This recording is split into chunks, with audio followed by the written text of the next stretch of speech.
finding love is hard. There is nothing easy about finding the person you're going to share a room with for the rest of your life. The most important deal you'll ever do is the partner you choose. Marriage done well is a superpower.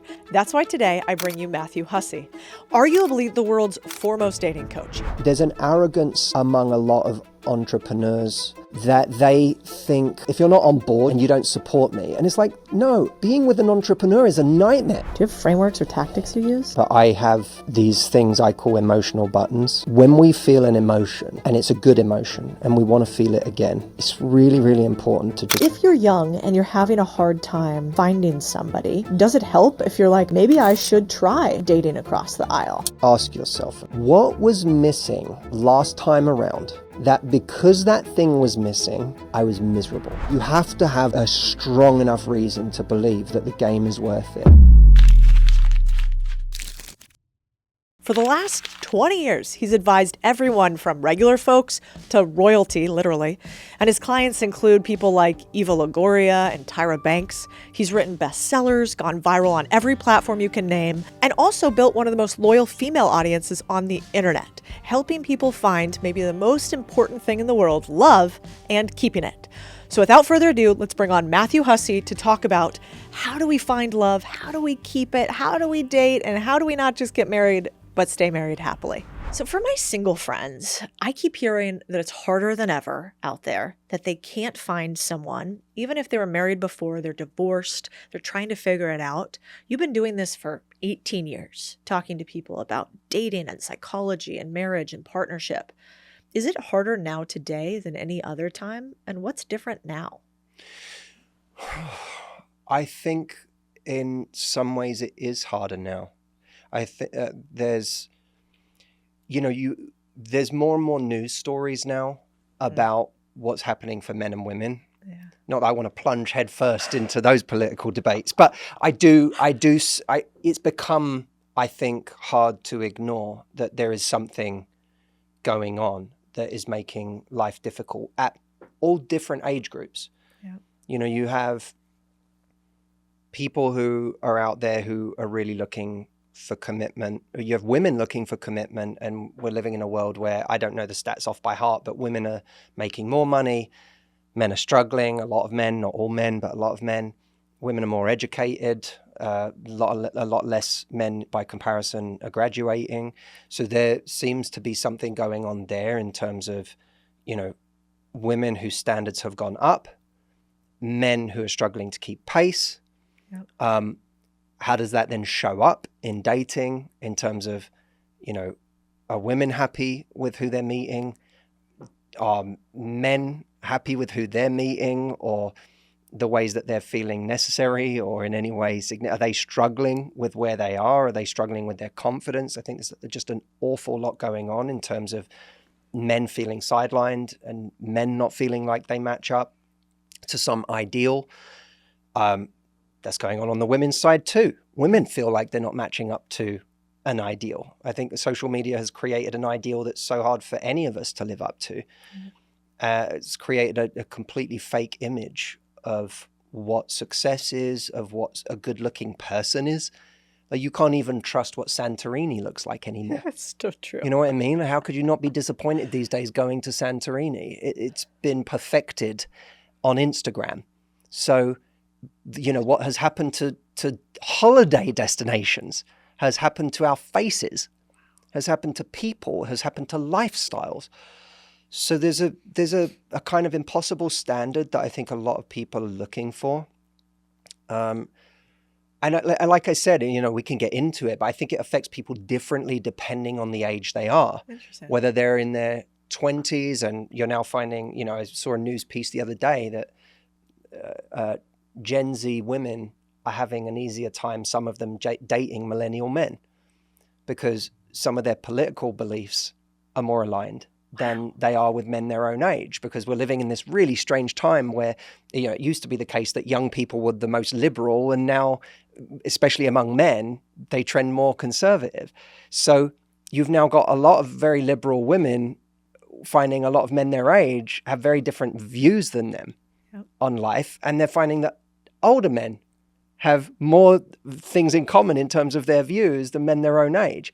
Again, these are generalizations, but there's something really fascinating about that. Then you've got people coming out of marriages in their 50s saying, you know, especially if they're a woman, I'm dating guys who are expecting, you know, very old ways of being, and I have to show up, you know, very grateful and very submissive to a relationship and having no needs.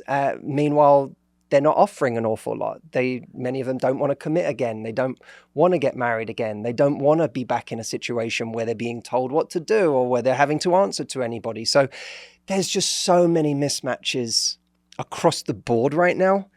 And there is a bit of a sense of it's a bit of a mess. Yeah, it does feel like that. You know, it's interesting because you coach, you know, through your business, which we'll talk about, Matthew AI, and then also all the events and everything that you do. You coach and talk to thousands and thousands of people about dating and millions of people across social media. Do you find, are people happier when they date somebody or marry somebody that has the same political view as them, or no? I think it removes a variable. You know, I think it takes something off the table that becomes a deep source of antagonism in a relationship. I mean, it's not I deal with people who are, you know, you've got one person in the relationship who has one stance on abortion and the other side has a completely different stance. That's really tricky because you know, we're not talking two people in a relationship who are like, one of them thinks we should pay a bit more in tax and the other one doesn't, right. Which kind of, you know, those situations are a little easier because it's just like, you know, you believe in higher taxes and I don't. When it comes to those more deep-seated issues, it's very hard for people. And also, you know, we live in a world I'd be the last person to make the point that we're so divided. And so it's much more now, I think, you know, people have said, if you hear one person's belief now, you kind of tend to know everything they believe. Yep. Because of whatever echo chamber they're in. And so I think you have two people meeting where it's not just like there are nuances in, they have different, like they agree for the most part over here, but then there's just some areas where they just don't quite align. Usually it's like, no, you believe all of these different things and I believe all of these different things. And that's a hard relationship to have unless you've got two extremely compassionate, curious and empathetic people who are trying to understand each other, but that doesn't exactly portray the landscape right now, does it? No, it almost feels like people want to lead first with ideology. It's like, I am my ideology, as opposed to I want to be with another human. Yeah. You know, when I was younger, I don't think I really cared or anybody knew so much what political aisle somebody else was on. It wasn't a topic of conversation we talked about consistently. And I wouldn't have said, I would never date Matthew because he's X and I'm Y. I'd be like, he seems super interesting. Oh, he has that political view? Whatever. Kind of doesn't matter. Yeah. If you're young and you're having a hard time finding somebody, do you think, like, does it help if you're like, man, maybe I should try dating across the aisle? Or are you like, no, it's actually a bad idea because now you just have all this friction later because we're so closely tied to our ideologies? I think that we should try and be on the lookout for the values that seem to transcend what people think. Yeah. You know, I think it was Christopher Hitchens once said, it's more important how someone thinks than what they think. Yes. I love Hitchens. Yeah. Letters to a Young Contrarian. I'm sad. Such a classic. It's a great book. And I'm sad that we don't get to hear his opinions on everything today. Yeah, me too. Could you It always imagine? feels like one of the great losses of our lives now that we don't get to hear him weigh in on things. Yeah. He's a voice I miss tremendously. He'd be a good person for young people to listen to too. Because he was like a socialist and a communist and then a capitalist and then an atheist. Who would he have been in God? 20 years if he'd lived another 20 years? He would have gone all backwards again. Probably yeah, I don't right. know. It'd be fascinating to hear. And so, but you know, I always admired that idea of, how you think, not what you think. And, you know, me and my wife, Audrey, did not start with all the same beliefs about everything. You didn't lay your voting card on the table. You met her. No. Say, can you walk me through each decision, please? But it was, what was clear early on was that we did have some different stances on things. And the more we were in each other's worlds, I think we've really affected each other. Both of us have changed. And that to me there's something very, very beautiful about that. So if I had written her off because she believes different things than me and she'd written me off for the same reason, we might have been missing something more important, which is that actually at our core, Audrey and I are both intensely curious people. And I'm more interested in truth than I am in being right. So that, which by the way, is always, this is a very besides the point to make, but I always think it's an important point for people to hear, is that saves you actually from fear of embarrassment. And, in an interview like this, right, or a conversation like this, it would be very scary to go in thinking that the goal is to be right. Yeah. Because then if I misstep and say something that I turn out to be wrong about, it's a really hard thing for my ego to try and reverse out of that. But if I instead say, I just care about finding what's true, then I can change my position on anything at any time. And there's something very powerful about that. And I think that if you can bring that to a relationship, then you have a relationship between two people where they're both constantly evolving. There's a certain magic to that you are prepared to change your mind about things. And I'm prepared to change my mind about things. And because we know that about each other, we're not keeping a scorecard of who's right and who's wrong. Instead, there's something very disarming when you see someone else that you're with in a relationship say, "You've made me think differently about that." Because it lowers your guard. When you hear someone say that, you then think, why am I being so stiff about my opinions? If they're willing to do that, maybe there's some areas that I need to concede on or I need to think about. And Audrey was always so good at that. She would one of the loveliest compliments she would give me, and in turn I've given her, is, because of you, I've changed my mind on that. Or because of you, I actually think a little differently about that. And I really credit you with helping me understand more about that, or seeing that a different way.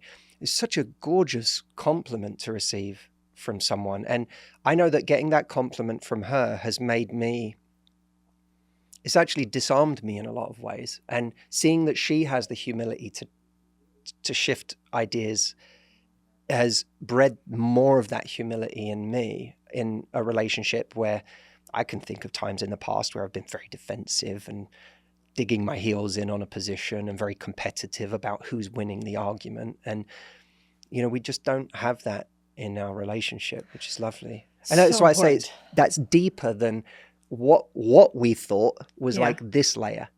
How we thought was a much deeper layer. And because of how we thought, that we had an intense curiosity and a humility and a desire to know what's truthful, and that superseded what we thought. It's so true. Yeah, it kind of goes back to that like Carol Dweck fixed versus growth mindset that she talks about. And I always thought, I've done a marriage wrong once before. And so I was married before, and I think the biggest problem was one of us, I think, was more growth mindset. So like, hey, I could be wrong now, but that doesn't mean I am wrong as a human. I'm just wrong in this moment. Like, we're going to keep figuring that out. And if you're fixed, you're kind of like, I am either smart or I am not, or I am wrong or I am right. And that is very actually fragile, as opposed to like, Taleb's anti-fragile, which would be like, yeah, I can bend. I'm the grass or the palm tree. I'm not the oak that can break. It's only. Very freeing. Yeah, it's very freeing. Now today, obviously, I want to obsess on the idea of how do we help more humans find love? For me in particular, if I would have said that comment 3 years ago, I probably would have, like, that's like so touchy-feely for me. I'm a finance person. I'm like, what is wrong with her? Like, did she do some ayahuasca before this? But I think now that I've been, married for many years, and I've watched my parents have an incredible marriage. One, I think it's such a superpower. Like, a marriage well done is so beautiful, and it's my happiest thing in my life. Like, he's incredible. And don't get me wrong, we fight all the time too and have all the issues. So I want to help people as much as we can with your expertise, find love. And then I also want us, maybe even more important, it's not just about getting married, it's about staying married, right? Happily. And so stay married. And so I kind of, one of the questions I had was, one, how do you stay married? What are the traits of two people who stay married together happily? I like talking about this because I feel I'm discovering this as I'm talking, because I've talked so much about dating. I've talked so much about getting into relationships. It's fun for me to think about this side of it because I've been asked about it less. Look, I think that you have to actually be I think a great marriage actually requires an awful lot of discipline.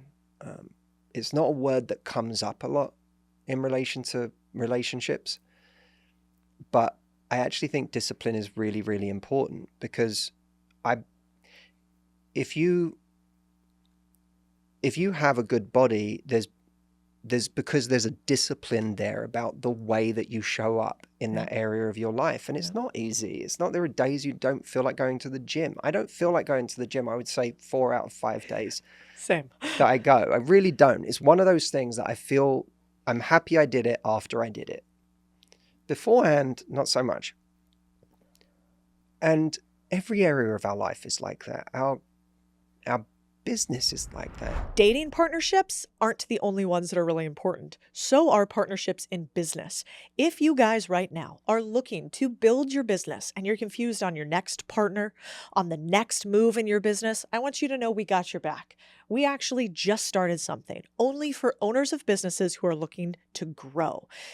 It is, I think, for you, if you are a 6, 7, or 8-figure entrepreneur that feels like right now today, you don't exactly have the recipe for your growth accelerator. If that is you, we got your back. Go ahead and click the link. You can talk to our team and figure out if you should also build alongside some other humans who could be your future partners. You know, that's so well. It has to be this thing that you go to work every day and you show up for it, and it's not always easy. You know, David Whyte describes, the British poet David Whyte describes our vocation as one of the 3 marriages that we are in. And like any marriage, you have days where you don't like it and you have to do things you don't want to do and you make sacrifices. And I think it's one of the things that makes people feel quite resentful of following their dreams is how disappointing following their dreams can be. That hits too close. But you know, like you do this thing, you see a person, I don't know, on stage and you go, I want to do that. But you're talking about 1/10 of the job when you see that person on stage. If someone comes and sees me at my retreat and says, I want to do that, they're seeing me in one weekend of my entire year. Most of my year is me sat in our house behind a laptop on Zoom calls or sitting in a quiet room making content. That people don't look at that and go, I want that life. No.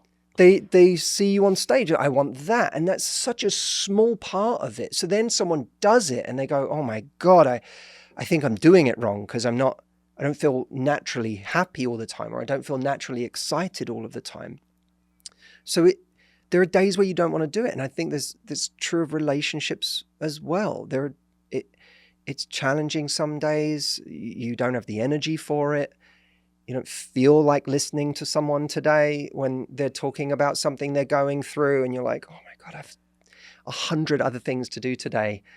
I really didn't need on top of that for you to be having an anxious moment about something. And you feel like you don't know. But how often is it like that at work? You have 100 things to do at work, and then someone comes to you and says, I need you to deal with this. And it is a swell of resentment that like, how dare you bring me one more thing in a day where I'm already so overloaded? But it's like, that's what you signed up for. That's the game. That's the game.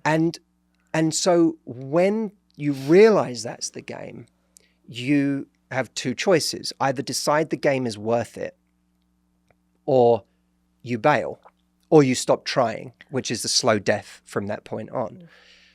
But you have to have a strong enough reason to believe that the game is worth it. And I have been, long before I was ever good at committing in my love life, I always thought I had a big problem with commitment. Interesting. And what I didn't quite realize was that I had already been married I'd been in a marriage for a good 10 years of my life that I had been faithful to in this organization I'd created and the work that I do. So it turns out I was quite good at committing when I had a big enough reason. Mm-hmm. And I think that in relationships, that one of the greatest things we can have is really start with a big enough reason to want to listen to that person have a problem today, to want to wake up and see if you can anticipate a little bit what might make their day better, what might make the relationship a bit stronger. That to me is everything. And I think I am more connected today to why this relationship is important than I've ever been in my entire life. What is the reason why it's important to you? It makes my whole life better. Everything good in my life is made better by my relationship with my wife, and everything bad in my life is made easier by my relationship with my wife. She is the amplifier for all good things and a balm for all bad things. And so she's like this core asset in my life, this core thing that has this wonderful effect on everything else. And so for me, it's just so, if I'm resentful or if I'm feeling annoyed or I've lost sight of the bigger picture, which is like, dummy, your life is so, like, you have forgotten how much better your life is because this person is in it. What do you do in those moments? Like when you have a moment, you're in your relationship, you get resentful and you start pushing one way or the other. How do you realign and remember why you were there in the first place? Do you have frameworks or tactics you use? I do. I have this is where we could really end up geeking out, but I have these things I call emotional buttons. Mm-hmm. And they are, this is a big module on my retreat, but it only became a module on my retreat because I had been using it in my life for so long that I felt like I can't not talk about it. But when we feel an emotion and it's a good emotion and we want to feel it again, it's really, really important to just like hit pause and go, what's happening right now?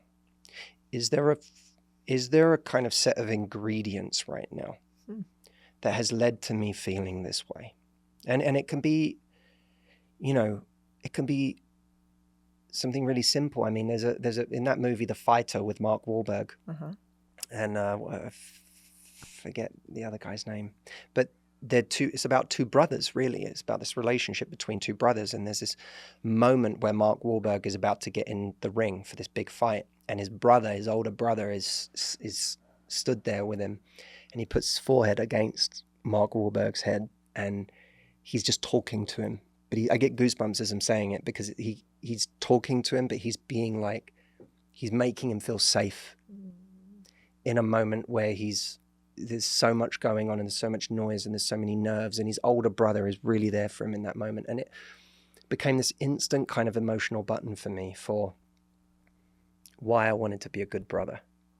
It's almost like bypassed logic, right? Yeah. It's just I saw a thing and it instantly I was like, I want to be a better brother. I've got two younger brothers. I'm one of three. Like that, that is an image of the way I want to be a brother to my younger brothers. And the thing I love about emotional buttons is that they bypass, I don't have to write an essay to myself on my why for wanting to be a good brother. An emotional button just bypasses that. All I need to do is call back that image, that moment, And sometimes it's the music from that moment, if you want to use music. Sometimes it's the picture of that moment. Sometimes it's the literal YouTube clip of that moment. But I can literally go back there. Now, a lot of us do this unconsciously anyway, right? We have songs we listen to put us in a certain state, and we have videos we like to watch that pump us up and so on. But what I'm suggesting is much more granular than that. It would be too simplistic to describe it as motivation. I have emotional buttons for so many different, very nuanced things in my life. I have emotional buttons for being a great brother. I have emotional buttons for socializing, because guess what? I'm an introvert who has socializing for me takes a lot of energy, but I have emotional buttons that I've written down that make me want to socialize when I reconnect with them.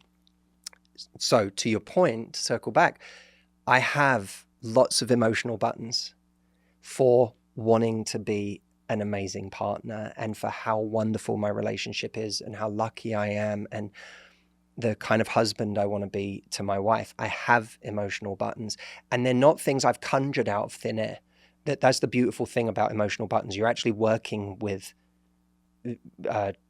things, tapping into nerves you've already touched before. Brilliant. Just by paying attention and recording the formula. Winston Churchill said, men occasionally stumble over the truth, but most pick themselves up and carry on as if nothing happened. And I would say anytime we stumble over a moment of peace, a moment of love for our spouse, like an uncommon moment of love for your spouse, where you just, sometimes Audrey has a laugh. I've never told her this actually, but there is a certain kind of like guttural laugh. She has almost like a dirty laugh that she has when you really make her laugh. I'm not funny enough to make her laugh like that every week. But like when I do, it's the greatest thing on earth. Like I live for that laugh. Wow. And something about that laugh, hard to even put into words, but there's something about that laugh that makes me love her so much. So me just remembering that under my emotional buttons for my relationship with Audrey would be that deep, like guttural, dirty laugh she does when she's really finds something funny. I think of that. I feel love for Audrey now as I'm saying it. Yeah. I feel love for Audrey as you're saying it. I'm like, this is contagious. I'm like, I want to hear that laugh. But that's, well, by the way, I mean, then we get into a whole other territory there, because that's why our favorite teachers at school were our favorite teachers, is because they were able to actually pass emotional buttons on to us. They loved something so much that there was a way of talking about it, a way of describing it, that they may have even been able to infect us with their emotional button. So if you were to open up my laptop, there's a file called Emotional Buttons, and it's broken down by all of the different things that I want to feel, because like Winston Churchill said, I never stumble over an emotion or a moment without just stopping and going, why do I feel so good right now? What is this? What's happening? What's the little formula that's going on here that I need to pay attention to, so that I don't have to wait until I stumble back over this by accident. That's so good. It's almost like muscle memory when you're working out, how, you're supposed to pay attention. Like right now, I really am trying to flex my left glute because I want to activate it. And when I feel that, like you can feel it. But if you haven't actually paid attention to it before, it's hard to separate one muscle from another one. You could just be this cacophony of muscle movements, think you're working out, and actually not target at all the right areas. That's exactly right. Because the button you would use to feel energized and like, let's go, is a different thing than maybe just contentment. Right. Or peace. And you might not know why. And so then you become this series of accidents, like you talk about, where you don't know why your emotions are so all over the place. You don't know why you're feeling this way today or not, as opposed to like, I do recognize that I feel anxious in this moment, which happens just about every time I have 2.5 cups of coffee.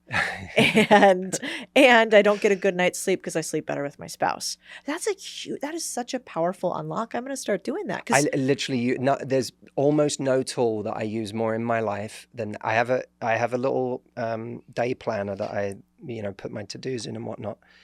And if you could open it up now, you would see that every day, the first thing, and I'm not someone who's like 1,000 morning routines and all of that, but like there is this one thing that I tried to do. I don't always get it done, but I tried to spend just 5 minutes in the morning, open up my emotional buttons file and just pick a selection to engage with, because it's like having a kind of treasure trove of all of these things that tap into beautiful states that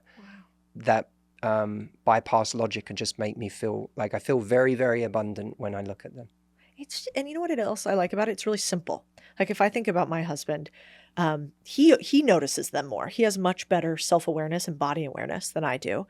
And so when he gives me a hug and he does this like deep breath kind of hug thing that if anybody else did it to me, it would totally freak me out. But when he does it, it's like I just feel down regulation. I immediately am like, that just got rid of all this stress I didn't realize I had. And it was just this big hug that I got from him. And if you asked me that question, what do I think would lead to a happy marriage, or what's my deep why? I would have gone cerebral. I would have said, because this is your partner through life and they're there for difficult times, and remember that. But it's way more powerful actually to feel it. And you're right, by the way. You're absolutely right. That's a perfect answer. What I like about what you're describing is, if it is the why, right? Like if you had a table, it would be like on this side is your actions and on this side is your why for taking that action. Why am I going to take an action in my relationship today? Actions take effort, actions take energy. Why, how can I get myself to do this thing? And of course, as much has been written on starting with why. Yeah. And, you know, a friend of mine, Simon Sinek, has like led that charge. But what I'm intensely interested in is the bridge between action and why. Yeah. How can we get to the why quicker? What's like the main line where you can just push a button and that button is an instant trigger for your why, without you having to go through the process of every time you need to connect with your why, sitting there and going, I'm going to journal about what my why is in this area. What's like the instant like connector switch? And for me, that the middle column between those two is emotional buttons. That's so good. Now, let's say that somebody's listening and they're like, all right, I'm not with somebody yet. Or a lot of people, I think, are with somebody and they're super unhappy. Like I know a lot of married people these days who say, I get it a lot from men, actually. Man, I wish my wife worked as much, you know, as you did. I wish she understood the business. You know, she's not as supportive with working all the time. So I guess my question is it better to have no spouse than an unsupportive spouse? Yes. But it depends what we mean by unsupportive. Like to what extent, how do we define unsupportive? Because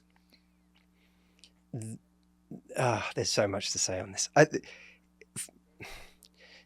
Firstly, if we start from a place of there are many different ways to live a good life, and charging forward with a business that energizes and excites you is one potential route to a good life. So is being a teacher. So is having a hobby that you love, that you lose yourself in. So is being someone who's just very into creating peace in their life and doesn't need to be racing around all the time in order to be happy. Sounds nice. You know, I'm one of the things, I'm not to be too self-referential, I want to be careful, but I am the kind of type A, like I've always been that hyper ambitious, charge after it. One of the things I've been most grateful for is having someone who also brought a different energy to the table. And I think that sometimes we live so much in our little like narrow lane of how we live our lives that we don't realize actually there might be some real merit to the way that someone else prioritizes differently than we do. And that might be just the kind of medicine that we need to help balance us out a little bit. So sometimes what people define as unsupportive, I think, is someone with values that says, for me, a good life isn't working day and night. That's not what a good life is to me. So then, and I would say there's nothing wrong with that. It might even be healthier. But the question is then, okay, so then how do these two worlds mesh? Mm-hmm. Is this person sort of this active impediment to certain goals that you have that are really important to you, and it takes no time to understand or see where you're coming from or what you're trying to do and why it's so important to you? And are you someone who can't stand the fact that they live life differently than you, even when they're not necessarily asking you to be anything else? You know, if they want to build out their days differently, that's their prerogative. I think that there's an arrogance among a lot of entrepreneurs and people who start things up, that they think if you don't, like, if you're not on board, you don't get it and you don't support me. And it's like, no, you being with an entrepreneur is a nightmare. Yeah, it's a nightmare. True. It's like you like, many of them are workaholics. They never stop. They're always talking shop. They can't get their brain off the business. They're in anxious states a lot of the time because it's like a lot of the time it's make or break, and you feel this immense pressure and stress. And also, let's be real. There is something wildly selfish about being an entrepreneur. Like that. And irrational. It's like people, I'm doing this for, no, you're doing this for you. Most people are doing it because it's your dream. Yep. It's a bit like we think when it's building a business, that somehow people get a bit more righteous about it. But if someone if someone's partner said, I'm going to go and act in Los Angeles, but I'm doing this for us, you'd be like, no, I support you and I love you. And if this is going to make you happy, then let's figure it out. But don't tell me that you're moving to Hollywood and making less money and doing all of these auditions for us. This is your dream. And I think we have to be very careful when we have a thing that we want to do, when it's important to us or our sense of significance or our sense of purpose or our ego, that we do this. And then we want to be mad at someone else because they don't get it and they're not like on board with us.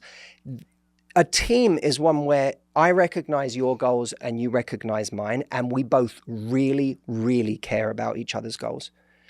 And we really look at all those goals and we say, look, I get this is really, really important to you.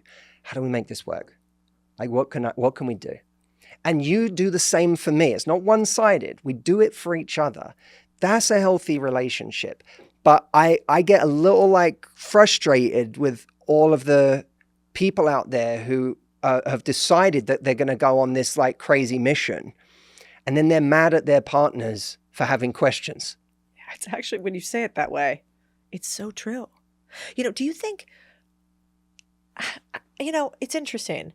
You talk to a lot of women about dating and how to not settle in their relationship and in the love that they found or find. What is your best advice for women on making sure they don't settle? To cut to the core of it, be very, very honest with yourself about what makes you happy. Mm-hmm. Because we tend to settle for things when we're not actually being honest about what's going to make us happy. So, for example, you start seeing someone who is, charismatic and sexy and, makes you feel alive, and you have a great time with them. You feel this amazing connection. But let's say there are some major catches. They don't want a relationship. They continue to see other people. They are extremely inconsistent with their communication. They are completely out of sight, out of mind when you're not with them. So you never feel safe. You constantly feel anxious. You don't feel like you can ever fully hold on to them. It never really feels like you're together. And so you're living for the next time you're with them, which is amazing when it happens, but it's miserable when you're not with them. And even when you're with them, if you're honest, it's kind of miserable on some level, because even though you're happy, you just can't keep looking at your watch going, when is this going to end? I know it's going to end in a few hours, and then I might not hear from them for another week or two. Like that, in that situation, which is extremely common, we are incredibly unhappy, and we are lying to ourselves that we're happy. And we settle for that because we say, I can't give them up. They make me happy. They don't make you happy. They make you really, really unhappy. You feel anxious. You feel unloved. You feel forgotten about. You feel unimportant. You don't even feel chosen because they're not even telling you that they're going to be with you to the exclusion of other people. You don't feel safe. You are unhappy. You're telling yourself you're happy. It's not true. And to me, a great piece of advice is the next time you go out to date, ask yourself, okay, before I even meet someone I'm attracted to, what was missing last time around that because that thing was missing, no matter how wonderful I thought that person was, because that thing was missing, I was miserable. It was a version of hell. And look, I've been in a relationship before where I did not feel safe. I felt anxious all the time. I was constantly feeling insecure. And I really didn't want to lose the relationship. And I was so unhappy. Even one of my dear friends, my publisher, Karen Rinaldi at HarperCollins, she said, I came to see you one day during that relationship. And, I left and I spoke to my sister. I know her sister as well. She said, I spoke to my sister and my sister said, how's Matthew? And she said, he is not happy. Like I can see it in his face. He is not happy. Now, at the time, I would have told you, I'm great. I was miserable. I just didn't want to admit it to myself because then I'd have to do something I was scared of. Yeah. But, which is, by the way, either leaving or speaking up for yourself. But we're afraid to speak up for ourselves because we think that if we speak up for ourselves, then it's going to spell the end of the relationship. Right. We're only going to keep that relationship if we continue to keep our needs very, very small. Yeah. Well, and not ask for a lot. And heartbreak is just, once you felt it, it's, you have PTSD. You don't want to feel it again. And it can feel so heavy and overwhelming. And so I get why we delay. It's like anything. When something fails or breaks, whether it's in business or in love, it sticks with you. And so, you actually help a lot of women with the worst case scenario, theoretically, which would be heartbreak. What do you do to help somebody through a broken heart, or what do you tell them so that they get over the PTSD? And by the way, like I should say this because I know you have tons of men in your audience. Actually, these days we're a very mixed audience. Like we have everybody. I used to address more videos to women. These days, I kind of remove the pronouns from it because I'm like, everyone's here. Plus, we can do that in 2025. Plus, we can do that. Last year you couldn't do it, but this year you can. No, I stopped. I'm like, this is so universal. This is so for everybody. I'm not like we have a huge gay audience. We have a huge male audience. We have women. We have everybody. So I'm like, humans. Yeah, heartbreak is something we all go through, and it's the heartbreak. There's a difference between acute heartbreak and chronic heartbreak, and chronic acute heartbreak is what we all go through when we experience a big loss in our lives, and the heartbreak where someone leaves us and we didn't want them to leave us, especially. I mean, although we can still get heartbroken when we're the one leaving and doing something that we feel is right for us, but we're going to miss someone. It's a form of grief. And, as my friend David Kessler says, who's the #1 grief expert in the world, grief is nothing but a change we didn't want. And that in heartbreak, we experience the grief of this loss of somebody, and we have to work through that grief. That's acute heartbreak. Chronic, and by the way, everyone moves through acute heartbreak. Chronic heartbreak is what takes over when we can't seem to get out of it, when it sticks with us. And it sticks with us because it becomes a story. There's the facts. I lost someone. That's hard. I'm having to adjust. I miss them. I even miss the chemicals that flood my body when I have someone in my life. I miss the routines. I feel lonely when I'm by myself. I'm sad about the history that I've lost. I'm disappointed that the future I thought was going to happen is not the future that I'm being presented with, that it's going to be a different future than the one I had planned. That's all acute heartbreak. But when we create a story that makes that heartbreak never end, that's when it becomes chronic. So for example, a story would be, they were the love of my life, or let me correct that, they are the love of my life, and they left. So now within that one statement, you have a recipe for chronic heartbreak.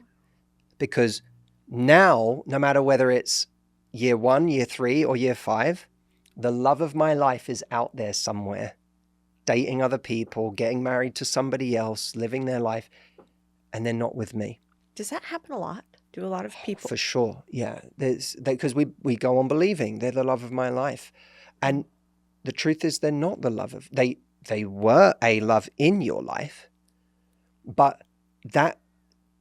You have to define, what does it really mean for someone to be the person that's right for you? It has to surely involve them saying yes to you. Yeah. So a lot of this is like definitions. It's really important to say, if someone doesn't choose me, they cannot be my person. Right. There's no such thing as my person is out there, they're just not choosing me.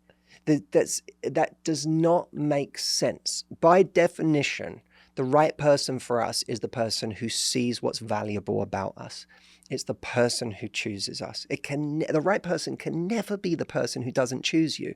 But as long as you tell yourself, my right person broke up with me, the love of my life broke up with me, and you hold on to that story, then you'll stay heartbroken. I've never thought about it that way. It's like, if you don't know what you want, then you're going to keep repeating your patterns, and you're going to think that you're happy and in love, but that's really just because you have a definition problem. And if you keep feeling like your heart is broken and you'll never get over this person, that's also a definition problem. Yeah. And that's fascinating. So I think a lot of times lately what I hear is people saying, and I'll just go back to women because I am a woman, but replace this with a man, and I'm sure there's something different, which is like, men don't like women who are X. So like, I want to play that game with a few of these. For instance, do men not like women who are intelligent? Some men are threatened by women's intelligence, that's for sure. Other men won't date a woman who's not intelligent. But I think to give credit to that statement, there's an awful lot of men who are already coming to the table with a chip on their shoulder, and they are trying to figure out where their significance comes from in life. And so when they come along and you're intelligent, it's one more way that I'm not good enough. It's one more way that you're highlighting a deficit for me. And for those men, the intelligence is not high on their list because connection isn't high on their list. What's high on their list is feeling significant. Like, I know that for me and most of the men I know, being able to have great conversations with someone is an absolute must for a long-term relationship. They want someone they can shoot the shit with, they can see a movie with and leave that movie and be like, what did you think? And that person goes, oh my God, when that thing happened and I really thought it was interesting in this way and so on. Not, that was good. Like, they're like, wait, what? No, let's talk about it. Most of the people I know want that kind of a connection and are cerebral people, so they would struggle not to have that kind of connection. So for them, if they're going into, I'm not saying they don't have their insecurities, but if they're going into a relationship going, I want a genuine connection with someone and intelligence is important to me, intelligence is actually a must for them. But if you're going into dating women and your goal is not a connection, your goal is validation, your goal is significance, then the moment someone's intelligent, you're like, this is, I'm not going to get my significance here.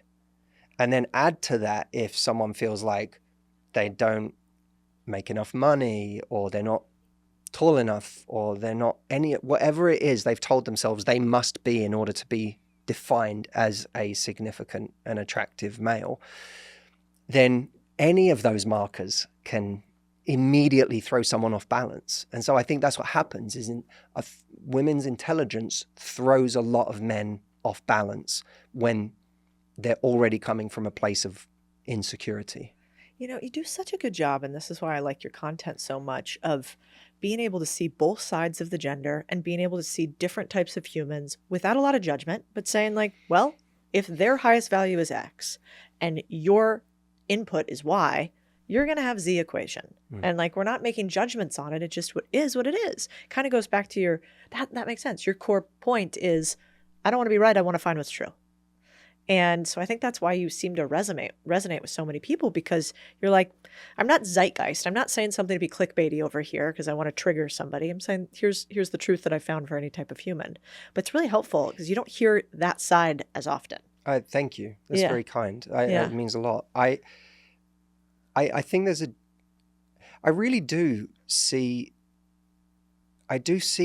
from both sides what's happening, and it's not, no one is, there's fault on both sides. There is,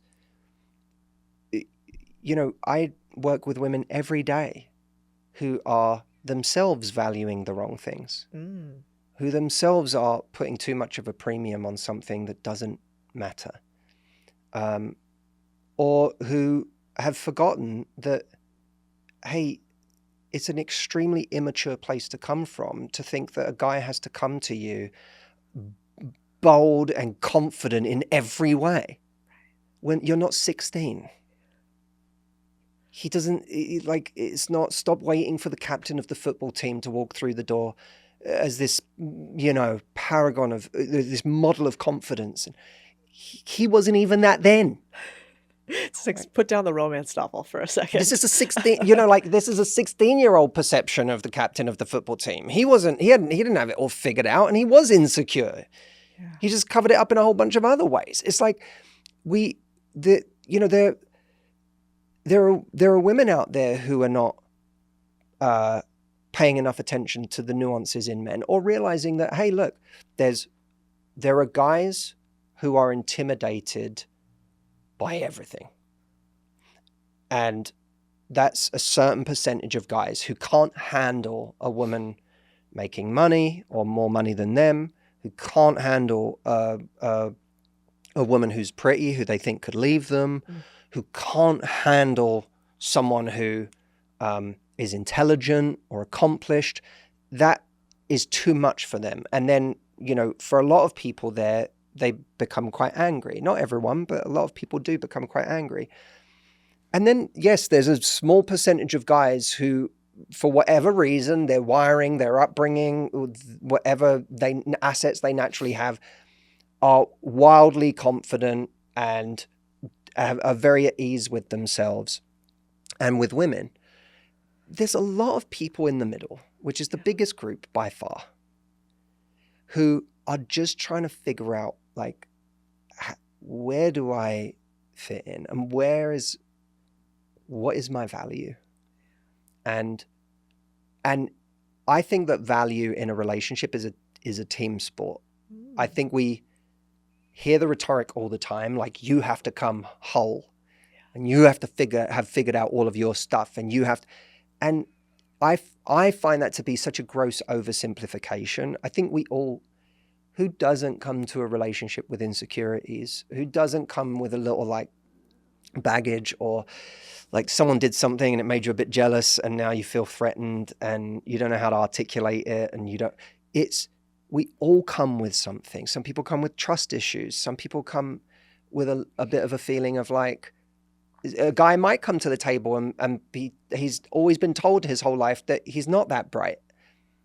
And so he comes to the table with an insecurity. It doesn't make him a bad guy. Exactly. I come to the table feeling like I've always been put down in that department. And so now, and by the way, combine that with a low socioeconomic background, and I couldn't go to college or whatever it might be. And I now have a bit of a propensity to think that someone who has gone through education and does come from money or whatever is a certain way. And it sometimes takes two people to come together and dissolve those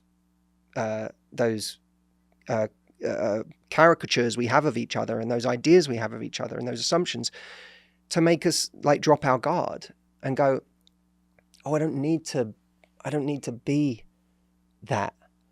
And of course, again, one of the reasons why it's difficult today is because whatever you look for, you can find it. If you want to find women who who discriminate against men constantly because of their height, yep, you'll find it. There's plenty of them. Yep. You'll find it. But that's not all women. It's not all women care. Mm-mm. And some women who do care realize later on, I don't care with this guy because he's awesome. And I suddenly stopped caring because why on earth would I give up this incredible man? Like, there's a part in my book where I talk about the idea of the wall, and how one of the reasons why we keep, finding the same people or the same situations over and over again is because we're so focused on this wall that we want to avoid. And, Mario Andretti said it, the Formula One driver, when you're racing a car, don't stare at the wall because the car goes where your eyes go. Mm-hmm. And that is just true in so many aspects of life, that we stare at the wall. Yep. I had a woman who said, she was dating a guy. She said he was lovely. She was having a great time with him. And then one Saturday, he didn't invite her to a little get together between him and his friends.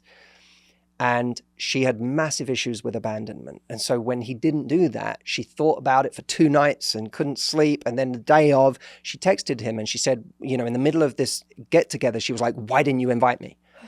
And he said, oh, I'm so sorry. I didn't think it would be a big deal. I just haven't seen these friends in a while. Can I give you a call later? And by this point, like, her nervous system was fully hijacked. So she said, don't bother. Oof. Now, every day that he obeyed that wish and didn't call her felt like a validation of the thing that everyone always leaves me. I'm not good enough. I'm not worthy. I've been rejected yet again. But that's always been her wall. And you stare at that wall long enough. It's like a guy who goes into a bar thinking everyone wants to fight him. Yeah, it's true. You'll always, if you're that guy, you'll always look for the guy who's giving you a funny look. And you'll always find that guy. Because there's always a guy who's willing to give you a funny look and who's ready to fight, because that's his thing. So then you find that that guy finds that guy everywhere he goes and says, it's dangerous. Everywhere you go is dangerous. And I had a little bit of that, I had to work on that for myself, because I grew up with a sense of, I grew up around nightclubs, and my dad was a nightclub owner, and I was working in a nightclub from a young age. And I saw a lot of like violence and people being horrible to each other. And it kind of got my nervous system up. And so I was. Were you a fighter? I was someone who never wanted to fight. But you did. I was someone, no, here's the crazy part. I hated the idea of fighting with a passion, but my hobbies for my whole life were boxing, Brazilian jiu-jitsu, Muay Thai. Because that's when you get preoccupied with something. Oh, yeah. You start making it more and more and more of a focus. Now, I still do Brazilian jiu-jitsu because I love it, but it's not coming from the place it once did, which is I always have to be ready, because anything can happen at any time. And then when you're looking for that, and I wrote a whole story in my book about it, where I was like in Japan with my brothers, And one of my brothers was like singing karaoke in this bar in Japan, and everyone's having a good time. And I spotted, because that was my hypervigilance, I spot the one guy in the room who's giving my brother this funny look. And in my brain, I'm like, something's going to happen any minute. This is going to kick off. And my brother's the sweetest, most loving. He's like, by the way, 6'4", 5, whatever, does not need me to protect him. But in my older brother brain, I'm like, this is going to kick off, and my brother doesn't realize, and this is the problem. No one else is paying attention. I'm the only one who's paying attention. So I'm the one. I ended up saying something to this person, and of course, the way that I said something to this person instantly created a situation, because I wasn't sweet and nice and whatever, and I spoke with a certain tone that made this person be like, I'm sorry. Like now we're in something. So like, that's an example of like, you're looking at the wall and crashing into it every time. And if you stare at your personal wall for long enough, whether it's that danger is always present, whether it's that no one can be trusted, whether it's that people always cheat, Men whether are it's bad, women are bad. Whatever that wall is, if you stare at it for long enough, you won't realize it's the wall anymore. You'll think it's the world. And once your wall becomes your world, you don't go, this is what life is like for me, or this is what life is. This is what men are. This is what women are. And that's what you have. So much of what's online right now is people who have made a decision about who women are. Yep. Because they're focused on their wall, and they keep speaking to other people who have the same wall and confirming, isn't this right? Isn't this reality? Isn't this reality? Isn't this reality? And they all agree, yes, it is. This is women. And then you've got women doing the same thing about men. And you've got that. And meanwhile, somehow there are all these relationships in the world between people who just actually really love each other and don't think about any of the How is that possible? And people say, oh, that's because they're good looking, or that's because, really? You want to go around the world and look at every couple you see and tell me that they're magazine like level looks, and that they all fit the stereotype of people who have got it all together, or who are rich and gorgeous and intelligent and funny? And no, every day, people with the same excuses as you find relationships. And that doesn't mean, by the way, you should shame yourself for not finding one, because the reality is finding love is hard. Mm-hmm. It is hard. There is nothing easy about finding the person you're going to share a room with for the rest of your life. That is not an easy thing. And the people who do it early and stay together, more power to them. Lucky f***s. Like, if you've met in college at 21, the love of your life, and you didn't settle, you're just genuinely happy forever, good for you. That is not normal. Yeah. Most people marry the wrong person too early, stay in unhappy relationships too long for half their lives until they finally get out, if they ever do, or never find anyone, because it's hard. It is hard. So I don't want any of what I'm saying to come across like I'm saying it's easy and we're just making excuses and all. No. It is hard. But I know for sure the route out of that is not to huddle together with people who have all the same hang-ups that we do. Yep. And confirm that this world I'm living in is the only reality that is available, because it's simply not true. That's so good. It's perfect, because I'm thinking about a family member right now who is lovely, who I really want to find somebody, but I think she is looking at the wall, and her wall is men don't want to be in serious relationships. Men don't actually want to be with a working woman. They don't exist in my city. They exist in other cities. And if you just maybe allow that wall to become a curtain that you could potentially push aside for a second and see if there might be something on the other side, God, maybe your entire life would change. And it kind of takes me to one of the last things I want to talk about, which is you've found this. You found that there's thousands or millions of people all around the world who have, hundreds of thousands of questions about how do I find someone? And so you did something a little crazy, which is you created Matthew AI, which is essentially AI that takes all of the data and all of the experiences that you've had in your books and all of your courses and puts it into one spot where people can go back and forth with you to figure out their unique answers to their questions, right? Yeah. Can you explain what that is exactly? So the biggest challenge I've ever had in what I do is that for 17 years, people have been asking for one-to-one coaching with me. Yeah. Or even if they never felt like that was available to them, DMing me with questions. I could be on a live with thousands of people and I'm getting thousands of questions all at the same time. Everyone wants an answer to their specific question. And we all are at different stages of life, having different challenges. We have different walls. All of us have a contextual question that we're like, okay, I get it, but here's my situation. And I have never been able to solve that until the last year. I'd never had an antidote to that other than to create courses and programs that catered to as many people as possible. But obviously the optimal would be that I would go and visit everyone individually in their home, sit with them and work with them.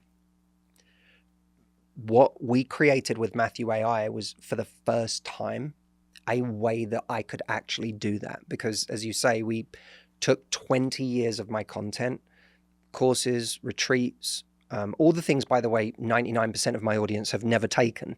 Most people watch me on YouTube or Instagram. They literally are just scratching the surface of all of the things that I actually coach when I work with people. But it took all of that and it put it into Matthew AI. And now Matthew AI is this service. And anyone who wants to try this, by the way, can try it for free at askmh.com. You can spend a few minutes with it just asking questions and see. People who are using it are routinely having their minds blown by how tailored the advice is. That it's not like generic. It's my advice first off. So you're not just getting advice from the internet, but how specific it is to their situation. Whether it's, I literally need to know what to text back right now. Can you help me with a text? Or my dating profile isn't getting matches. Can you help me redesign it? Or I have anxious attachment and I really like someone and I feel like my anxiety is going to blow it in the first few weeks or months of dating. Or I'm heartbroken and I literally need to talk to a coach for 3 hours every single day for the next 2 months. Like, it is helping people with both the very practical issues that they're going through, where they need to know what to do or what to say or how to decode something, what it means. People are uploading text message chains and going, what does this mean? Like, how do I interpret what they're saying? All the way to the much deeper issues of, how do I heal? How do I move on? How can I stop thinking about this person? How can I get through the worst time of my life? So, and it, by the way, is doing it in all different languages. We have people, like, literally you'll hear my voice. If you want to text it, you can text it. I already did this, by the way. I already had some fun with Matthew AI. We tried to make it like mess up too, because I thought that would be fun. And it did it. I was like, what if I'm really into cheating and also I want to sell the other person's feet pics? And it was like, that's not a good idea. And it's really important in relationships that we have it based on honesty and integrity and blah.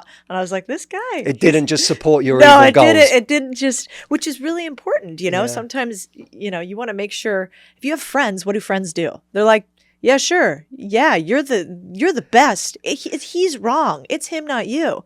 And I think what I liked about this in particular is I could see how people could come to it. And it is actually very emotionally hard to give advice that is needed, not what is wanted.